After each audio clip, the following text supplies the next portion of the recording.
At this point, it's a good idea to review one of our main ideas in math. And one of the main ideas, one of our big ideas, is that when we want to find if we subtract coordinates or we subtract positioning, we end up with displacement. Okay, so when we have positions, left and right positions or coordinates, if we subtract or find the difference between those coordinates, we'll find the displacement, which gives us direction. Okay, so it's important that when we do displacement, we get direction. This is different than just plain distance. And how this ties into absolute value is that if we want to take displacement with direction and just know how far or the distance, we can use absolute value.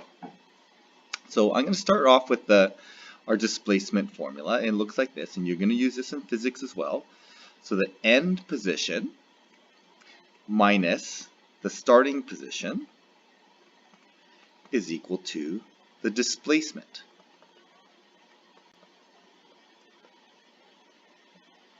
Okay, so that's how we get displacement. Now where absolute value comes into this is, if I take the absolute value of the end and start position, okay, so this changes, this is our displacement.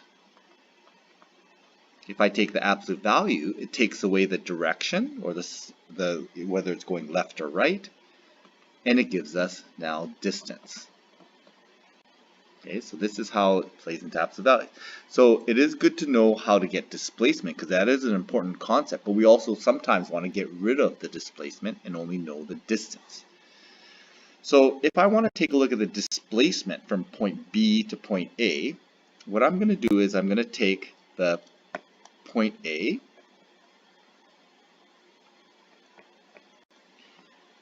that's my end position, minus my starting position.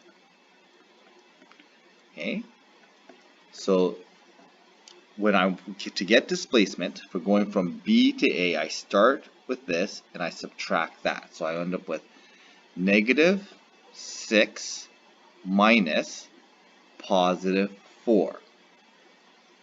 Okay, and maybe I'm just going to put a positive there.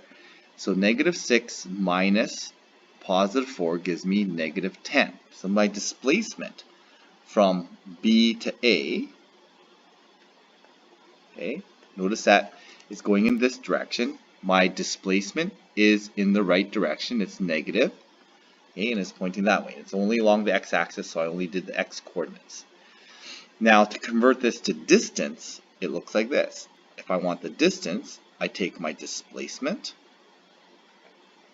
and I take the absolute value. Okay, and that gives me just 10. Okay, I have a distance of 10 between A and B. So what's the difference between questions A and B? Well, the displacement has direction,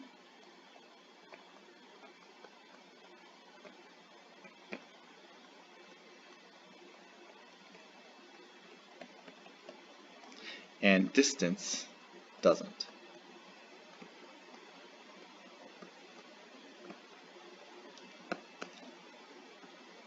Okay, so that's the difference between displacement and distance. And where does absolute value come into play? Well, absolute value converts a displacement into a distance.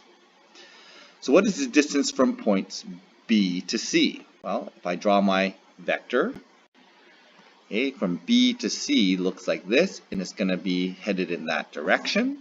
It looks like it's down. So if I want to find the distance, what I want is the absolute value of my end minus start. So my end position is -3, so I'm just going to use the y coordinates because it's only vertical, minus 5.